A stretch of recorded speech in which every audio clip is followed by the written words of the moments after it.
Assalamualaikum warahmatullahi wabarakatuh. Mari klik subscribe di channel ini dan aktifkan tanda loncengnya untuk mendapatkan update pemberitahuan di video berikutnya.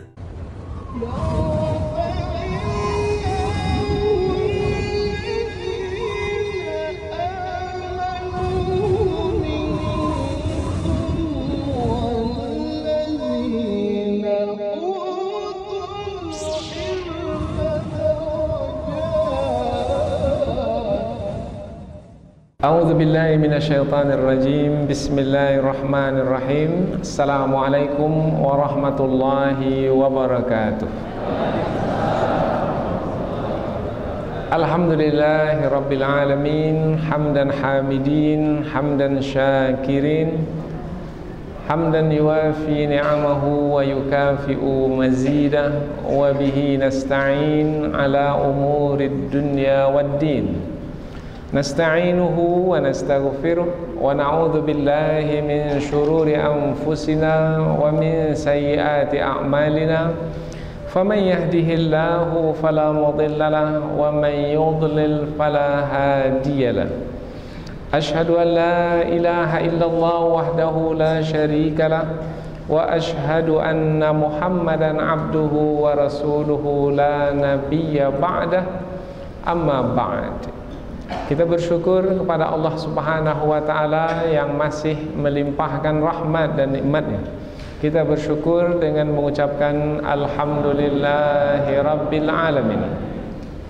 Tidak lupa pula bersalawat kepada Rasulullah dengan mengucapkan Allahumma salli ala Sayyidina Muhammad wa ala ali Sayyidina Muhammad, dan bersalam kepada Rasulullah dengan mengucapkan Assalamu alayka ya Rasulullah. Alhamdulillah kita dapat kembali meneruskan pengajian tafsir ayat-ayat suci Al-Quran yang insyaAllah kita akan teruskan kepada ayat yang ke-87 dan 88 dari surah Al-Ma'idah, yaitu dua ayat yang menerangkan tentang larangan mengharamkan apa yang telah dihalalkan oleh Allah Subhanahu wa ta'ala. Sebagaimana kita ketahui bahwasanya yang berhak untuk menghalalkan dan mengharamkan adalah Allah. Ada yang telah dihalalkan oleh Allah dan ada pula yang telah diharamkan oleh Allah. Ada yang telah ditetapkan kehalalannya oleh Allah dan ada pula yang telah ditetapkan keharamannya oleh Allah Subhanahu wa ta'ala. Yang berhak untuk menghalalkan dan mengharamkan adalah Allah. Manusia tidak berhak untuk menghalalkan ataupun mengharamkan, apalagi mengharamkan apa yang telah Allah halalkan. Ayat ini lebih khusus menerangkan tentang larangan yang tegas dari sisi Allah Subhanahu wa ta'ala. Jangan sampai kita mengharamkan apa yang telah Allah halalkan dari perkara-perkara yang baik.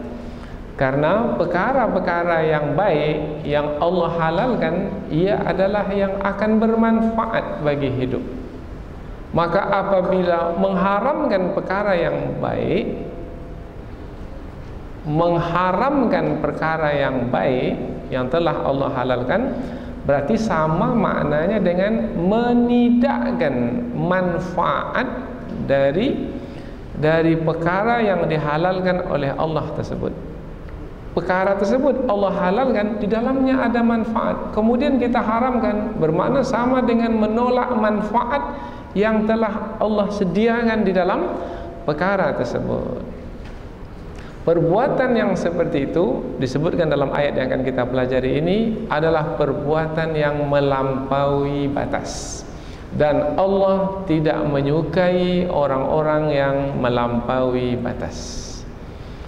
Lalu bagaimana sikap kita terhadap halal dan haram yang telah ditetapkan oleh Allah? Yang halal halalkan dan yang haram haramkan. Inilah yang akan kita pelajari dalam kesempatan ini. Di saat kita menghalalkan apa yang Allah halalkan dan mengharamkan apa yang Allah haramkan, bermakna kita mengikuti petunjuk Allah. Itu adalah bukti kita beriman kepada Allah. Pembuktian keimanan kepada Allah dengan menghalalkan apa yang Allah halalkan dan mengharamkan apa yang Allah haramkan, itu adalah perbuatan takwa. Maka Allah di dalam ayat yang akan kita pelajari ini memerintahkan orang-orang beriman supaya bertakwa kepadanya, yaitu dengan menghalalkan apa yang Allah halalkan dan mengharamkan apa yang Allah haramkan. Oh, jadi rupanya pembahasan kita ini adalah tentang halal dan haram. Lebih khusus adalah larangan Allah mengharamkan apa yang Allah telah halalkan. Apa kaitan antara ayat ini dengan ayat sebelumnya? Ayat sebelumnya kita mengetahui bahwasanya ayat tentang ada dua kelompok. Yang satu kelompok memusuhi umat Islam dan satu lagi kelompok adalah lebih dekat persahabatan mereka kepada umat Islam. Bahkan mereka mengasihi dan mencintai umat Islam. Siapa mereka? Mereka adalah dari kalangan orang-orang Kristen. Apa sebabnya mereka lebih dekat persahabatan kepada umat Islam? Disebabkan karena mereka pertama ahli agama. Mereka memiliki pengetahuan tentang agama, sehingga mereka mengetahui bahwasanya yang disampaikan oleh Nabi Muhammad itu adalah kebenaran, firman Allah, kitab suci yang tidak ada alasan untuk menolaknya. Kemudian juga mereka adalah ahli ibadat. Jadi apabila mereka ahli ibadat, maka mereka tidak berkepentingan dengan dunia. Maka mereka melihat bahwasanya umat Islam tak perlu untuk dimusuhi. Bahkan mereka mengasihi umat Islam, sebab umat Islam tidak akan menghalang mereka dari beribadah kepada Allah. Dan mereka adalah orang-orang yang tidak menyombongkan diri. Ini ayat yang sebelum ini. Kaitannya dengan ayat ini adalah pada ayat sebelum ini Allah memuji orang-orang Kristen disebabkan karena mereka memiliki pengetahuan tentang agama, disebabkan karena mereka ahli ibadat. Disebabkan karena memiliki pengetahuan tentang agama, maka berdasarkan pengetahuan itu mereka tidak menyombongkan diri. Disebabkan karena mereka itu mendekatkan diri kepada Allah dengan ibadat, mereka meninggalkan dunia, maka seakan-akan perbuatan mereka meninggalkan dunia itu adalah baik dan terpuji. Seakan-akan, padahal di dalam Islam kita meskipun diberitahukan bahwasanya tujuan kita adalah akhirat, tetapi tidak dengan meninggalkan dunia. Tetapi orang-orang Kristen dari kalangan pendeta-pendeta mereka yang memiliki pengetahuan tentang agama dan yang tenggelam di dalam beribadat kepada Allah, mereka meninggalkan dunia. Mereka tidak mau berumah tangga. Kemudian mereka di dalam gereja beribadah saja kepada Allah, tak mau berusaha, bekerja, mencari rezeki. Mereka hanya beribadah saja. Nah, seakan-akan perbuatan mereka yang seperti itu adalah juga baik. Maka Allah Subhanahu wa taala melalui ayat yang kita pelajari ini, itu bukanlah yang mesti dipuji. Itu bukanlah yang mesti diikuti. Allah memuji mereka sebelum ini adalah disebabkan karena mereka dekat persahabatannya kepada umat Islam, disebabkan karena pengetahuan agama yang ada pada mereka, dan karena mereka beribadah mendekatkan diri kepada Allah, dan mereka tidak menyombongkan diri. Nah, ketika Allah memuji aspek atau bahagian tertentu dari mereka, jangan difahami bahwasanya dalam segala perkara mereka terpuji. Tidak. Sampai-sampai mereka meninggalkan dunia pun juga terpuji. Tidak.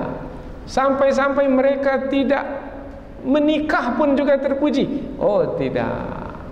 Maka ayat ini menerangkan bahwasanya memang sebelum ini orang-orang Kristen itu dipuji oleh Allah, tetapi pada bahagian tertentu saja. Yang pada bahagian tertentu itulah yang membuat mereka cepat tersentuh dengan ayat-ayat Al-Quran yang disampaikan kepada mereka, sehingga mencucurkan air mata mereka, sehingga membuat mereka bersungguh-sungguh memeluk Islam. Tetapi tidak dalam semua sikap mereka itu terpuji. Di antaranya ada perbuatan mereka itu yang tidak boleh diikuti, yaitu mereka mengharamkan apa yang telah Allah halalkan. Jadi ayat ini meskipun nampaknya tentang halal haram, dan ayat sebelum ini menerangkan tentang sikap dua kelompok manusia terhadap orang-orang beriman, ini nampak tidak ada kesesuaian. Ada kesesuaian. Kesesuaiannya adalah seperti yang kita terangkan tadi. Selanjutnya kita akan mulai tafsir Al-Quran dengan membacanya terlebih dahulu, kemudian kita akan terjemahkan secara harfiah, tujuannya supaya lebih dekat lagi dengan ayat ini. Kemudian setelah itu nanti barulah kita akan terangkan tafsir ayat ini dengan lebih terperinci lagi. Allah Subhanahu wa taala berfirman, A'udzubillahi minasyaitonirrajim. Bismillahirrahmanirrahim. Ya ayyuhalladzina amanu la tuharrimu tayyibati ma ahallallahu lakum wa la ta'tadu. Innallaha la yuhibbul mu'tadin.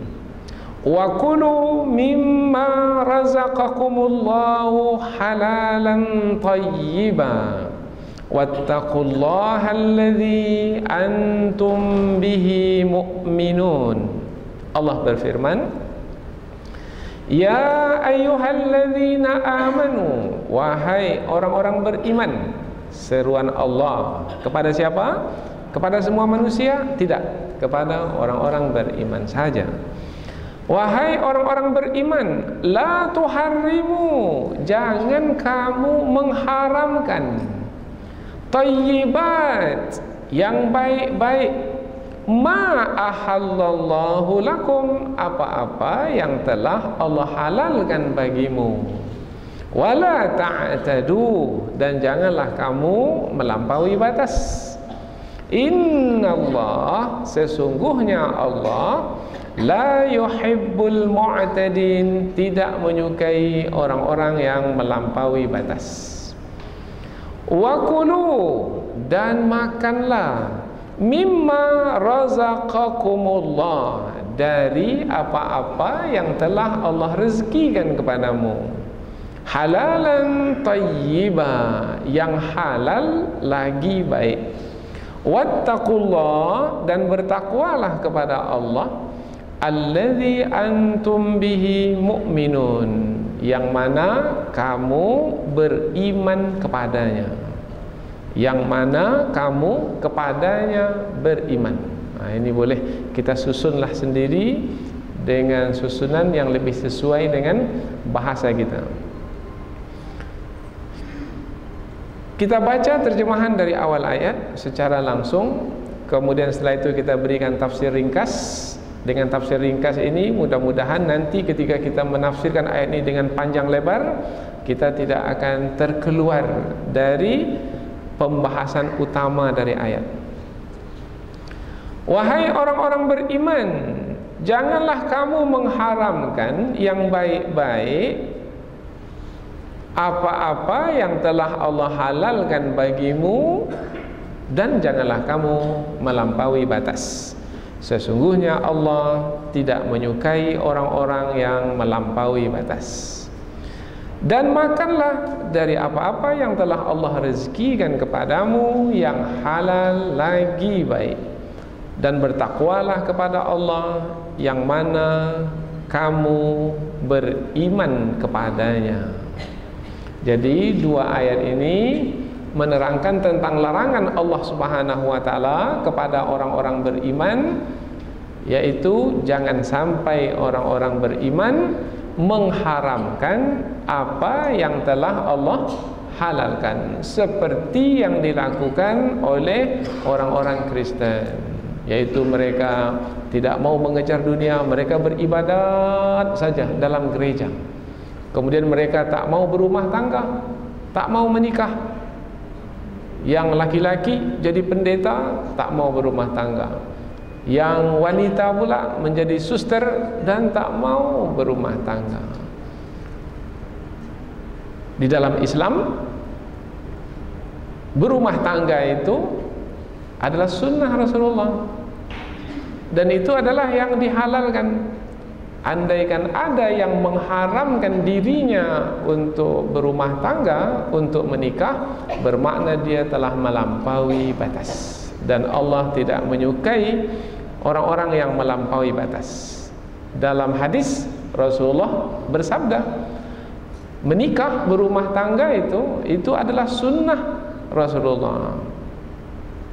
An-nikahu sunnati, nikah itu adalah sunnahku. Faman raghiba an sunnati falaysa minni, barang siapa yang tidak suka kepada sunnahku, maka dia tidak termasuk ke dalam golonganku.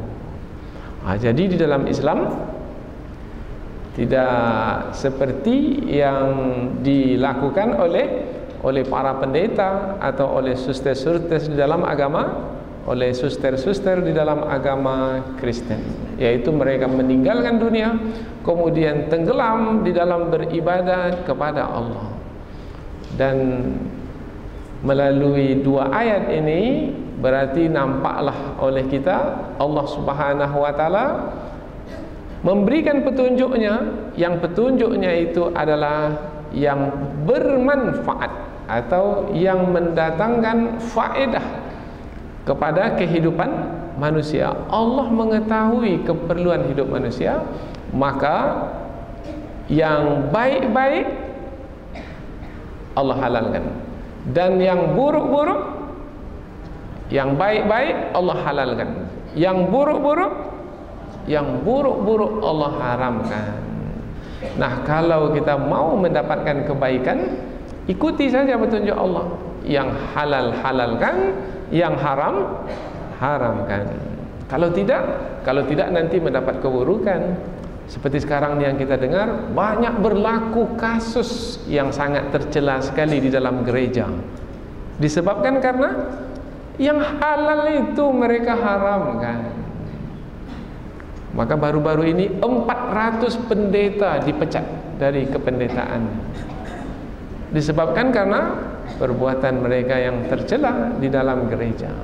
Bahkan bukan hanya mereka lakukan antara laki-laki dengan perempuan, tapi mereka lakukan antara perempuan dengan perempuan, laki-laki dengan laki-laki. Bahkan yang lebih dahsyat lagi, mereka lakukan terhadap anak-anak di bawah umur. Karena yang baik, yang bermanfaat, yang semestinya adalah yang boleh mereka melaksanakannya, melakukannya, yaitu seperti pernikahan, dan Allah halalkan, tetapi mereka pula mengharamkannya. Inilah dia dua ayat yang merupakan petunjuk Allah Subhanahu wa taala. Mudah-mudahan dengan membahaskan kedua ayat ini, nampaklah kesempurnaan agama Islam sebagai agama yang memberikan bimbingan dan petunjuk kepada manusia untuk mendapatkan kehidupan yang baik. Kita teruskan kepada tafsir ayat. Ayat yang ke-87, Allah mulai dengan seruan kepada orang-orang beriman. Ya ayyuhalladzina amanu, wahai orang-orang beriman. Sebelum ini sudah berulang kali kita menyampaikan bahwasanya banyak ayat dimulai dengan wahai orang-orang beriman. Maknanya adalah Allah menyeru orang-orang beriman. Allah menyeru orang-orang beriman, tidak semua manusia, disebabkan karena hanya orang-orang beriman itu sajalah yang akan mau menjalankan perintah Allah dan meninggalkan larangan Allah. Maka biasanya setelah ya ayyuhalladzina amanu ada kewajiban yang mesti dijalankan, berupa perintah untuk dijalankan, untuk dilakukan, atau berupa larangan untuk ditinggalkan. Ya ayyuhalladzina amanu kutiba alaikumusiyam. Wahai orang-orang beriman, diwajibkan atas kamu berpuasa, kewajiban berpuasa. Mengapa orang-orang beriman saja yang diseru? Mengapa tidak semua manusia? Sebab hanya orang-orang yang memiliki keimanan kepada Allah sajalah yang mau menjalankan perintah Allah. Kalau orang-orang tak beriman, mau dia berpuasa, berlapar-lapar, berhaus dahaga? Tak mau. Jadi karena hanya orang beriman yang mau berpuasa, maka Allah seru, wahai orang-orang beriman, diwajibkan atas kamu berpuasa. Mengapa dalam ayat ini Allah menyeru wahai orang-orang beriman? Sebab orang-orang beriman sajalah yang mau menghalalkan apa yang Allah halalkan dan mengharamkan apa yang Allah haramkan. Tapi kalau tidak ada keimanan kepada Allah, yang Allah halalkan mereka haramkan, yang Allah haramkan pula mereka halalkan. Karena ketiadaan iman di dalam hati. Jadi siapa yang bermanfaat bagi mereka seruan Allah atau perintah Allah sehingga diikuti dan larangan Allah sehingga dijauhi? Mereka-mereka yang beriman saja. Karena mereka beriman yang akan bermanfaat seruan Allah, maka mereka sajalah yang Allah seru. Jadi kita menyeru orang yang akan bermanfaat seruan itu baginya. Kalau orang itu memang tak mau ke masjid, maka kita akan seru juga dia ke masjid. Tidak. Saya tidak akan ke masjid, titik. Kalau sudah titik bagaimana? Maka kita akan seru juga. Dengarlah, dengarlah. Tak akan mau mendengar karena dia sudah sampai ke titik. Kecuali kalau masih koma. Tapi kalau sudah ditutupnya rapat-rapat, hatinya telah tertutup rapat-rapat, a'anzartahum am lam tunzirhum la yu'minun. Kamu beri peringatan, tidak kamu beri peringatan, maka sama saja mereka tidak akan beriman. Lalu kepada siapa kita menyeru? Kita menyeru kepada orang yang mau mendengar, kepada orang yang mau berubah, kepada orang yang mau melakukan kebaikan, yang mau melakukan kewajiban.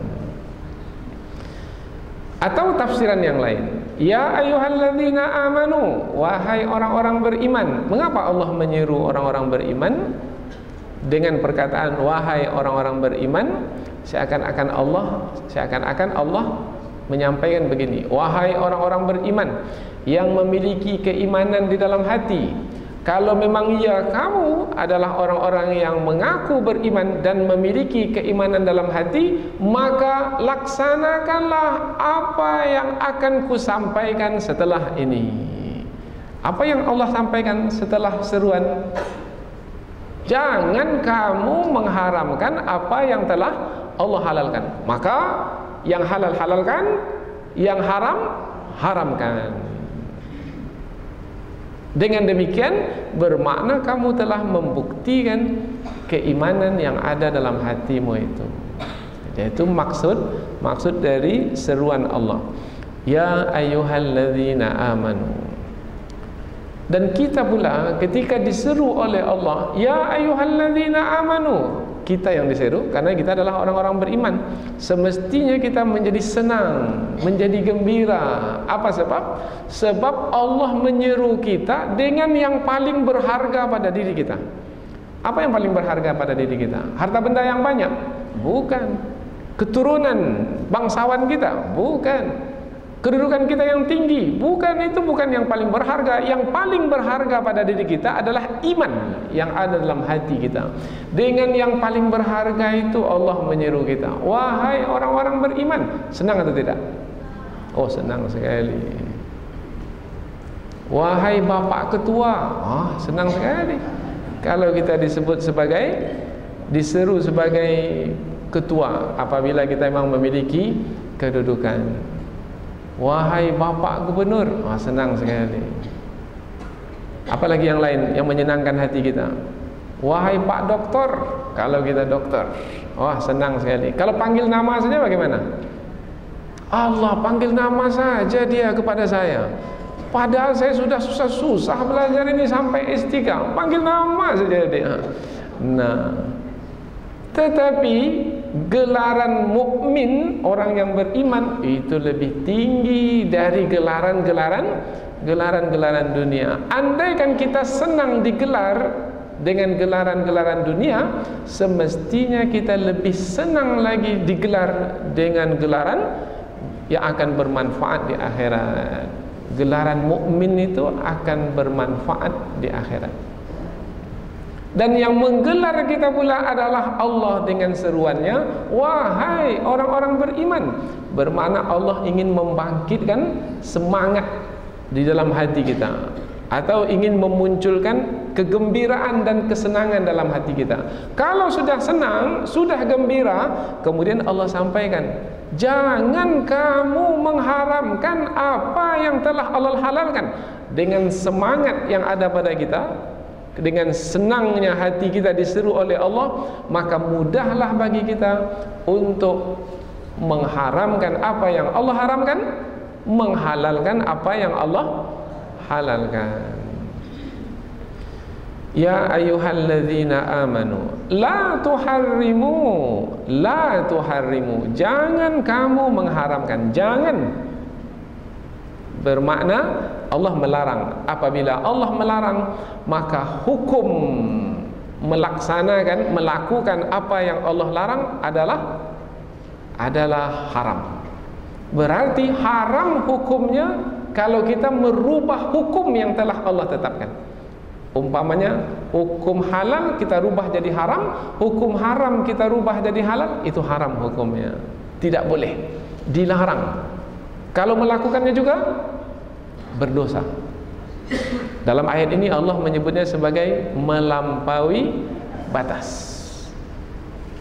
Kita ini sebagai manusia tak berhak untuk mengharamkan, apalagi mengharamkan apa yang Allah halalkan, seperti yang kita terangkan tadi. Tidak berhak. Lalu siapa yang berhak? Yang berhak adalah Allah. Nah, apabila hak Allah itu pula yang kita ambil, bermakna kita adalah melampaui batas. Maka di sini larangan adalah menerangkan hukum tidak boleh. Tidak boleh. La tuharrimu thayyibati ma ahallallahu lakum. Janganlah kamu mengharamkan yang baik-baik apa-apa yang telah Allah halalkan bagimu. Bermakna tidak boleh mengharamkan yang baik-baik. Setiap yang baik-baik yang Allah tetapkan untuk kita, yaitu yang bermanfaat bagi diri kita, adalah Allah halalkan. Dan yang Allah haramkan adalah yang tidak baik. Apa saja yang tidak baik Allah haramkan, disebabkan tidak mendatangkan manfaat bagi kita. Boleh jadi akan mendatangkan mudarat kepada tubuh kita. Boleh jadi mendatangkan mudarat kepada akal fikiran kita. Umpamanya seperti minuman keras, itu mendatangkan keburukan kepada akal fikiran kita, atau kepada keluarga kita, atau masih banyak lagi perkara yang lain di dalam pembahasan. Jadi setiap perkara yang haram, yang dilarang oleh Allah, ia adalah perkara yang tidak mendatangkan kebaikan bagi kita. Dan setiap yang Allah halalkan, ia adalah yang baik. Nah, yang baik itu jangan diharamkan. Dengan mengharamkan yang baik, dengan mengharamkan yang baik bermakna kita telah mempersempit kebaikan untuk diri kita atau mengecilkan kebaikan untuk diri kita. Allah telah melapangkan kebaikan, kemudian kita pula menyempitkannya. Umpamanya, ada yang menyebutkan sebab turun ayat ini, salah seorang dari sahabat Nabi datang menjumpai Nabi dengan mengatakan, "Wahai Nabi, saya mengharamkan daging kerbau, daging unta." Kemudian ia memberikan alasan, padahal daging unta halal atau haram? Halal. Daging halal. Daging unta, daging kerbau, daging sapi, daging kambing halal. Tapi dia pula mengharamkan. Kemudian dia berikan alasan. Sebabnya adalah, ya Rasulullah, kalau saya makan daging, maka saya tidak mampu menguasai hawa nafsu saya, nafsu syahwat saya. Maka oleh sebab itu saya haramkan makan daging. Nah, ketika dia berkeyakinan bahwasanya, ketika dia menetapkan dengan keyakinan bahwasanya yang halal itu adalah haram, bermakna dia telah melampaui batas. Silahkan saja dia tidak makan daging, tapi jangan mengharamkan daging. Jadi yang tidak boleh di sini adalah berkeyakinan bahwasanya sesuatu yang Allah telah halalkan itu adalah haram ke atas dirinya. Itu tidak boleh. Ada orang yang tidak mau makan daging. Apa sebab? Sebab kalau dia makan daging nanti alergi kepada kulitnya umpamanya, atau bisa mendatangkan penyakit. Dia punya penyakit, kemudian dokter pun melarangnya untuk makan daging atau makanan-makanan tertentu. Nah, ketika dia tidak makan makanan tersebut, tetapi tidak ada keyakinan untuk mengharamkannya, sebabnya hanyalah sebagai menjaga kesehatan supaya badannya terpelihara sehingga tidak datang penyakit. Kalau tidak sampai ke tahap keyakinan, meyakininya, maka tidak masuk ke dalam larangan yang dimaksudkan di dalam ayat ini. Jadi pembahasan yang kita fahami dari larangan Allah adalah apabila mengharamkan dengan keyakinan apa yang telah Allah halalkan. Ada satu kelompok kaum yang mereka ini karena ingin beribadah selama mereka suluk, karena mereka ini pengikut tarekat, mereka tak mau memakan makanan yang bernyawa. Apa saja yang bernyawa mereka tak mau. Lalu yang mereka makan apa? Yang mereka makan biji-bijian, kacang. Kemudian mereka makan sayur-sayuran. Ketika kita tanya, mengapa tak makan yang bernyawa? Nanti membuat kami mengantuk sehingga sedikit kami beribadah kepada Allah. Kemudian kita tanya, ini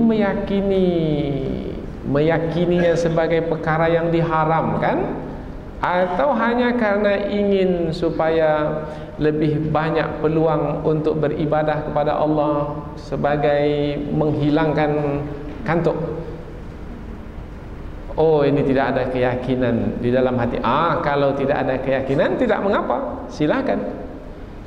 Tetapi kalau meyakini ini haram bagi kami selama kami beribadah, itu tidak boleh. Apabila sampai ke tahap meyakini, maka itu dilarang, sebab ayat ini adalah dalil yang jelas, yaitu larangan mengharamkan apa yang telah Allah halalkan. Apakah kaitannya dengan makanan saja? Tidak. Kaitannya juga dengan pakaian, kaitannya juga dengan minuman, kaitan juga dengan tempat tinggal, kaitan juga dengan kendaraan dan lain sebagainya. Boleh kita memakai pakaian yang baik-baik, yang bagus-bagus, yang mahal harganya. Boleh? Boleh. Khuzu zinatakum inda kulli masjid. Pakai pakaianmu yang terbaik ketika kamu pergi ke masjid. Tapi dia pula mengatakan, saya haramkan diri saya memakai pakaian yang baik-baik. Untuk merendahkan diri saya, karena saya ini orang yang zuhud, maka saya mau pakai pakaian yang kasar-kasar saja, yang murah-murah saja. Boleh seperti ini? Tak boleh. Kalau dia telah mengharamkannya ke atas dirinya, padahal pakaian tersebut Allah halalkan, maka tidak dibolehkan. Tetapi kalau dia memilih pakaian yang sederhana karena tidak mau bermewah-mewah, boleh, silakan, tidak mengapa, silakan. Tetapi jangan pula melarang orang untuk berpakaian yang mewah-mewah kalau memang ia mampu untuk melakukannya. Boleh tak memakai kendaraan yang mewah, yang mahal harganya? Boleh, silakan. Jangan larang, karena ia adalah yang dihalalkan oleh Allah. Umpamanya ada orang memberi kita kendaraan yang mewah, boleh tak kita mengharamkannya? Saya haramkan pakai kendaraan yang mewah ini untuk diri saya, maka saya juallah kembali. Oh tidak.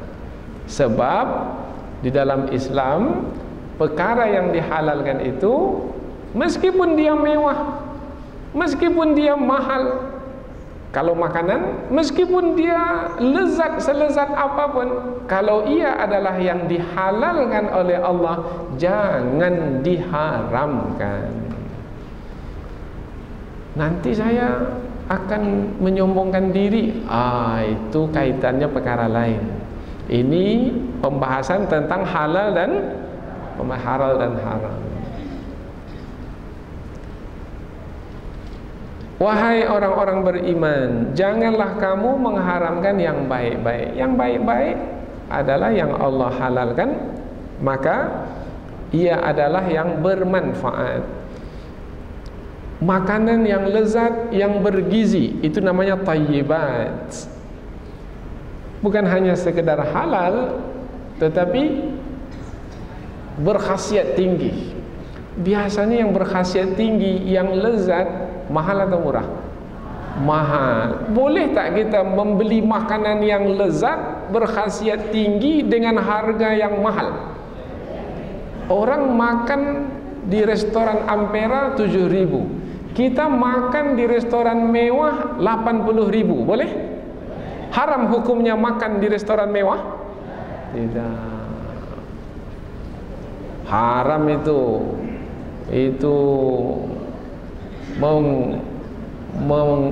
membuang-buang uang itu. Oh tidak. Karena boleh jadi yang disediakan di restoran yang mewah itu adalah yang berkhasiat. Sekarang beras saja berbeda harganya. Beras yang biasa dengan beras beras organik, mahal harganya. Diharamkan kita untuk memakan makanan yang mewah itu? Tidak diharamkan. Maka yang tidak diharamkan jangan diharamkan. Tinggal lagi ukurlah bayang-bayang kita. Jangan besar pula pasak daripada tiang. Gaji 1,5 juta, makan di restoran yang 100.000 sekali makan. Berapa kali makan sudah habis. Itu namanya berfoya-foya. Nah, nanti ada pula ayat Al-Quran, la tubadziru tabdzira wala tusrifu. Jangan mubazir, jangan melampaui batas.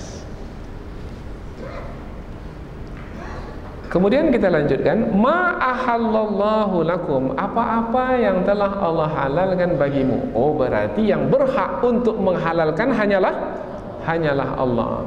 Dan di dalam Islam yang halal itu telah jelas, dan yang haram itu pun juga telah jelas.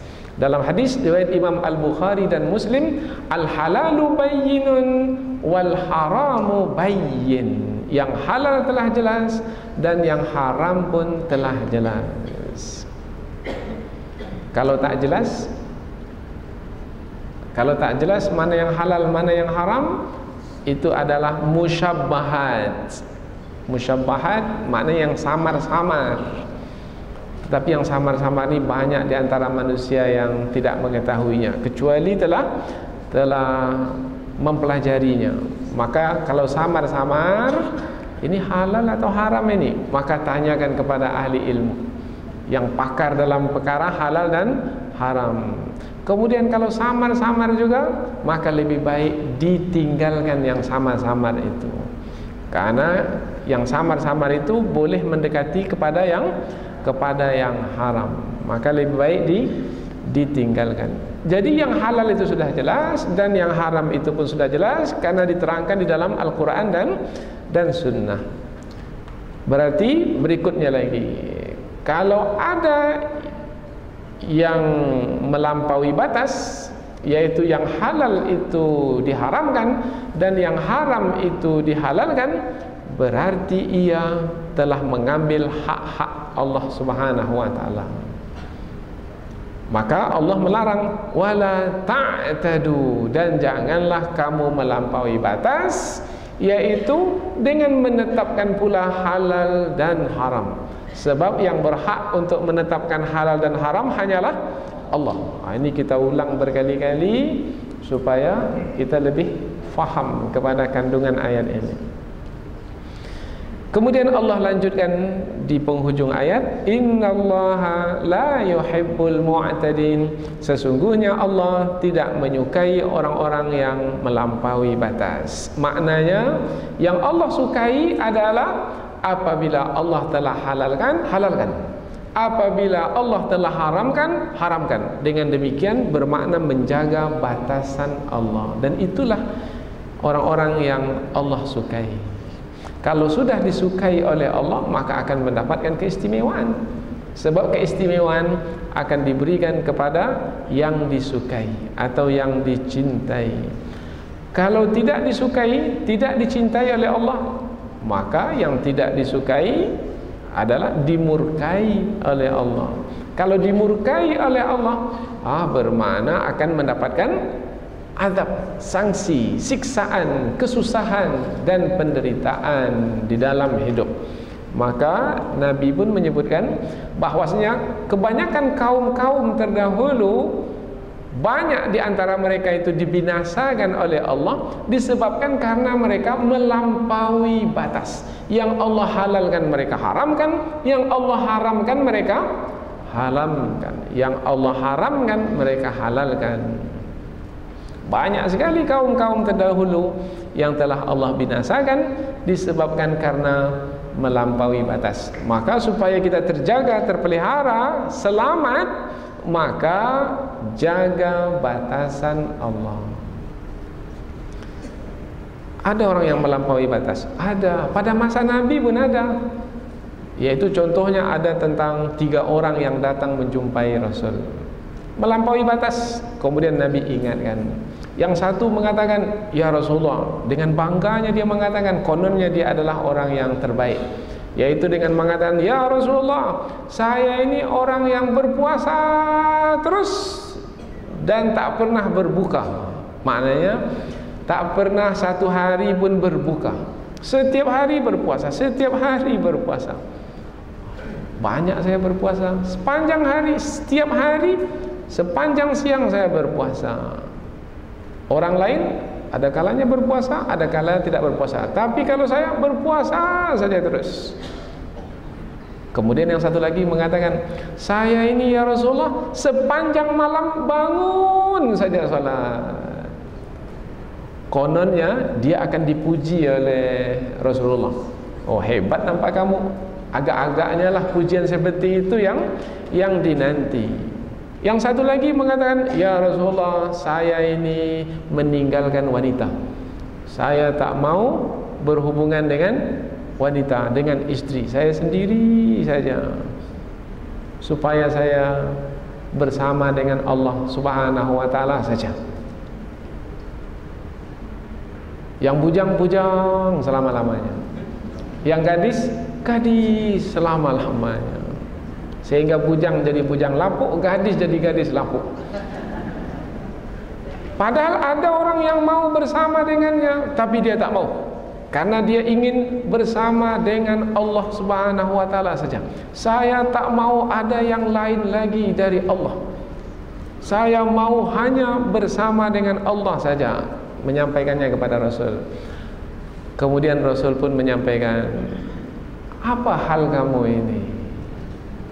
Aku ini adalah orang yang paling bertakwa kepada Allah. Aku adalah orang yang paling takut kepada Allah. Aku adalah orang yang paling baik dari kalanganmu. Dan aku berpuasa, tetapi aku juga berbuka. Aku bangun malam, tapi aku juga tidur di malam hari. Aku juga bersama dengan Allah, tetapi juga aku menikahi wanita.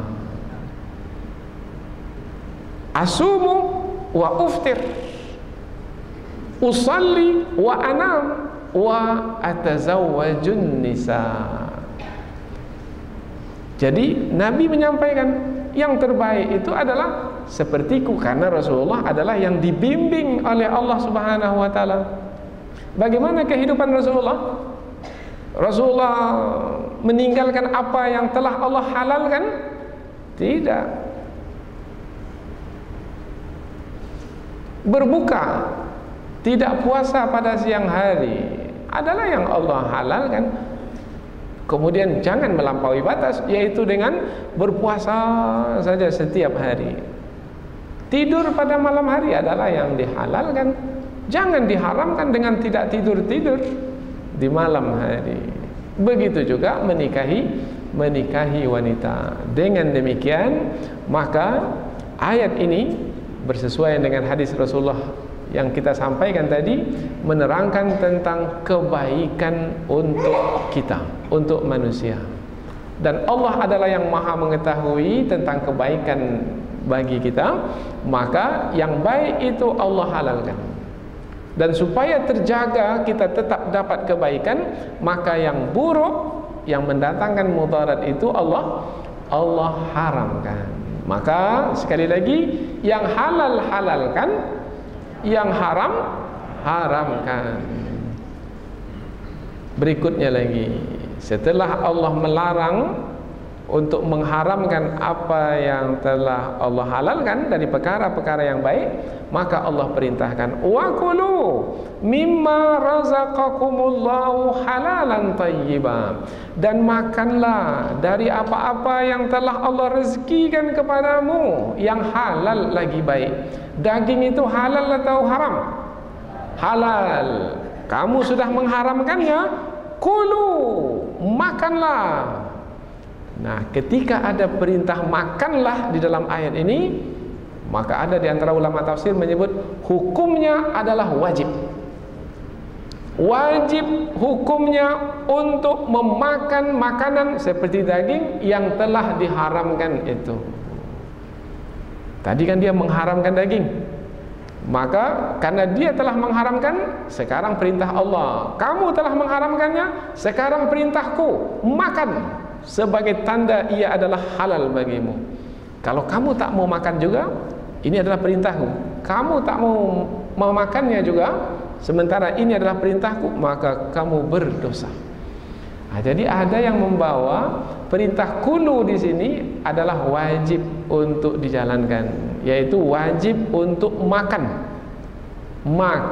makanan yang tadinya telah diharamkan. Dengan demikian, maka hamba Allah ini tidak lagi disebut sebagai orang yang telah mengharamkan apa yang telah Allah halalkan. Tapi ada pula di antara ulama tafsir menyebutkan perintah di sini ini bukan untuk wajib. Perintah di sini adalah lil ibahah, untuk menerangkan bahwasanya makan itu adalah perkara yang dibolehkan. Silahkan. Mau makan silakan, tidak makan pun silakan. Silakan. Saya tak mau makan daging lah, karena makan daging ini, silakan. Mungkin bisa mendatangkan penyakit baginya. Mungkin bagi orang lain tidak, tapi bagi dirinya iya. Maka saya tidak mau makan. Silakan. Mau makan silakan, mau tidak makan pun silakan. Sebab perintah makan di sini bukanlah wajib. Perintah makan di sini adalah boleh saja hukumnya. Jadi ada yang membawanya kepada wajib.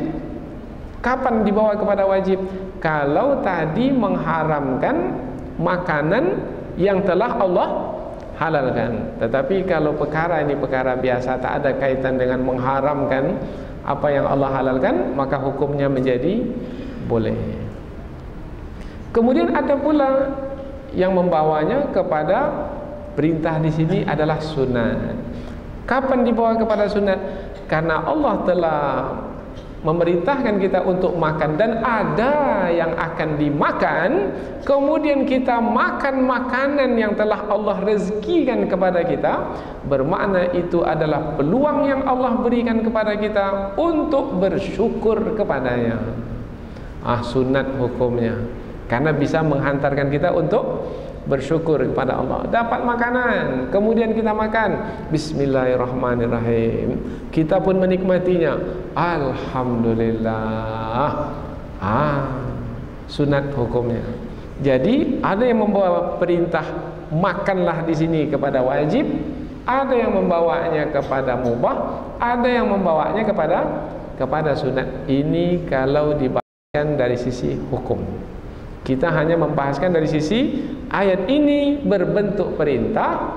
Jangan fahami maknanya wajib saja, tetapi boleh jadi maknanya mubah dan juga sunat. Wa kulu mimma razaqakumullah, dari apa-apa yang telah Allah rezekikan kepadamu. Jadi makanan yang sampai ke tangan kita itu, yang akan kita makan atau yang sedang kita makan itu adalah rezeki yang Allah berikan kepada kita. Jadi Allah yang memberikan rezeki itu kepada kita. Kita ini mungkin adalah yang berusaha saja untuk mendapatkan rezeki itu. Tetapi jangan fahami rezeki itu kita dapatkan dengan usaha kita. Tidak. Sudah kita terangkan sebelum ini. Ada orang yang dapat rezeki dengan berusaha, ada orang yang dapat rezeki tanpa usaha. Bahkan ada orang yang sudah berusaha tapi tak dapat rezeki. Berarti rezeki itu tak ada kaitan dengan usaha sebenarnya. Meskipun Allah memerintahkan kita untuk berusaha. Buka kedai, kemudian kita tunggulah pembeli. Sudah berusaha? Sudah. Kemudian datanglah pembeli. Dengan usaha kita datang pembeli. Sudah buka kedai, sepanjang hari buka kedai, satu orang pun tak ada yang membeli. Lalu lalang saja depan kedai kita. Sudah berusaha? Sudah. Dapat rezeki? Tak dapat rezeki. Tak buka kedai, sakit, terbaring di rumah sakit, tak ada buat usaha apa-apa, terbaring saja. Datang orang bawa rezeki, bawa uang, bawa kue, bawa buah. Ada berusaha? Tidak. Dapat rezeki?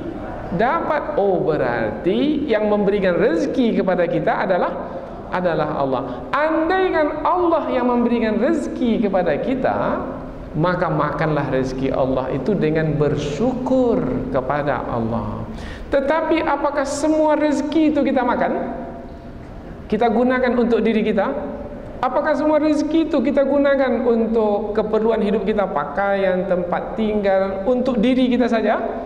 Di dalam ayat ini Allah menggunakan kata mimma, dari apa-apa yang telah Allah rezekikan kepadamu. Bermakna jangan semua rezeki yang kamu terima dari Allah itu kamu sendiri yang mengambilnya, yang memakannya, yang menggunakannya, yang memakainya, yang memanfaatkannya. Tetapi ada jugalah sebahagian yang kamu sedekahkan. Maka Allah tidak berfirman wa kulu ma razaqakumullah, tidak.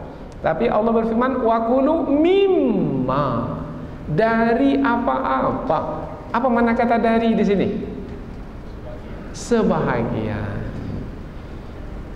Makanlah dari sebahagian apa-apa yang telah Allah rezekikan. Jadi kalau kita dapat rezeki 100% dari Allah, jangan ke 100%-nya itu untuk kita, 2,5% berikan jugalah kepada orang lain melalui zakat umpamanya. Kalau sudah cukup nisabnya, sudah sampai pula haulnya.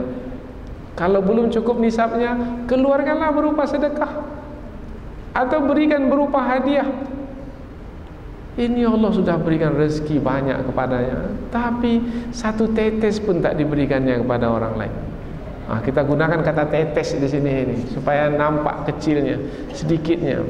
Kalau bahasa uang, 1 sen pun dia tak mau berikan pada orang lain. Ini kedekut namanya ini, bakhil. Apalagi kata yang lain, kikir, dan seterusnya. Banyak kata-katanya ini.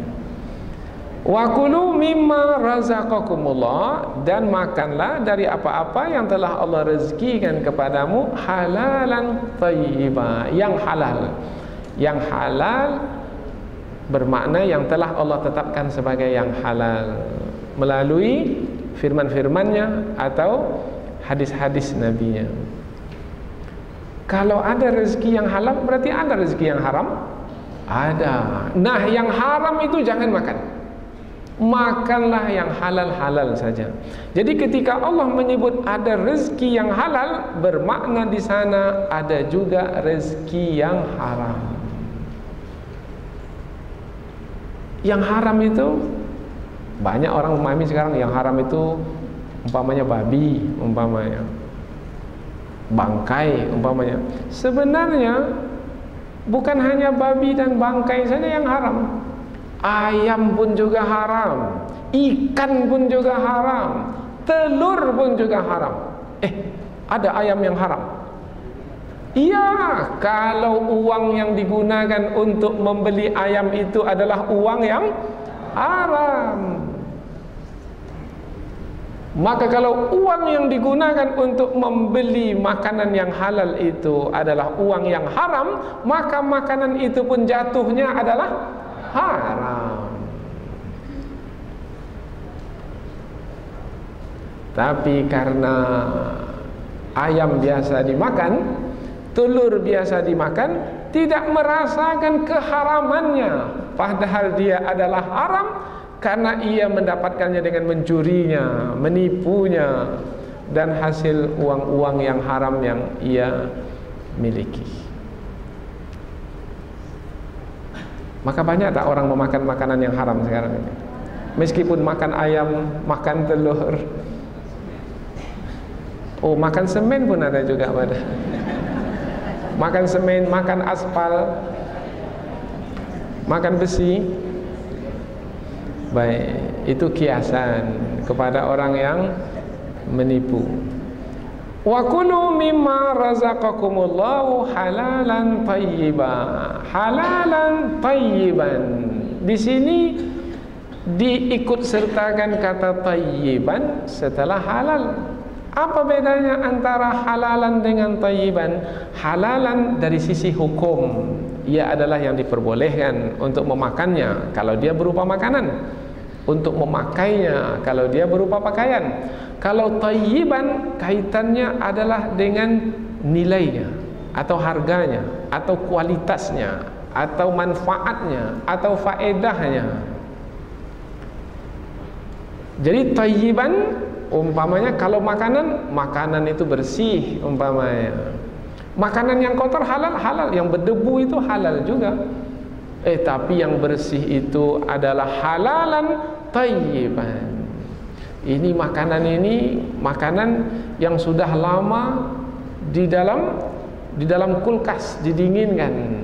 Halal, tetapi yang ini baru disembelih tadi, diambil dari kandang kemudian disembelih. Ini halalan thayyiban karena dia segar, karena manfaatnya lebih banyak, dan seterusnya. Jadi ketika Allah memerintahkan kita untuk memakan makanan yang halal lagi baik, bermakna Allah memerintahkan makanlah makanan yang terbaik untuk hidupmu, supaya badanmu sehat, fikiranmu cerdas. Dengan badanmu sehat, fikiranmu cerdas, karena makanan yang dimakan adalah yang halal lagi baik, maka dapatlah beribadah dengan lebih banyak lagi kepada Allah. Bahkan kamu dapat bekerja, berjuang, berkorban, bahkan kamu dapat berjihad di jalan Allah.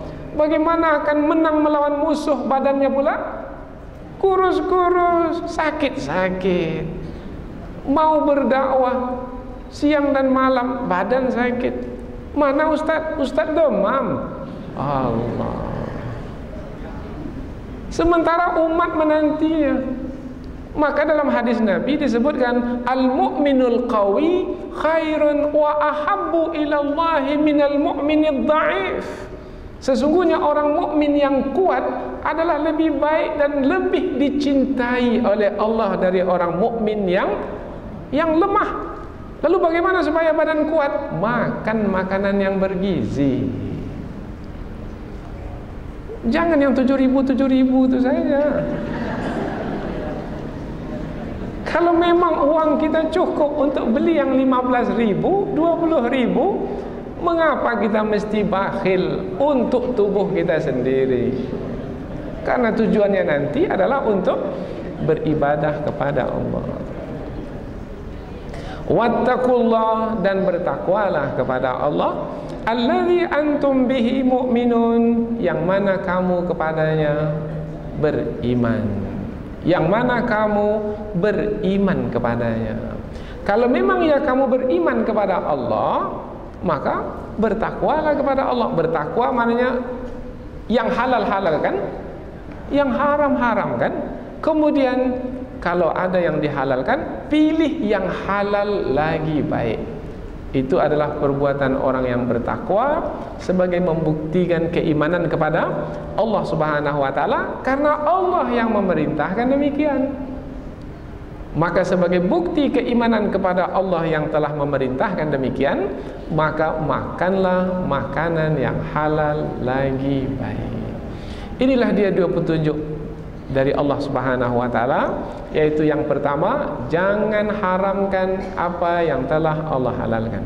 Kemudian satu lagi adalah makan makanan yang halal, dan jangan cukup dengan yang halal saja, tetapi yang halal lagi baik dari apa-apa yang telah Allah rezekikan kepada kita. Mudah-mudahan apa yang kita pelajari ini ada manfaatnya insyaallah. Subhanakallahumma wa bihamdika asyhadu an la ilaha illa anta wa astaghfiruka wa atubu ilaik. Wassalamualaikum warahmatullahi wabarakatuh.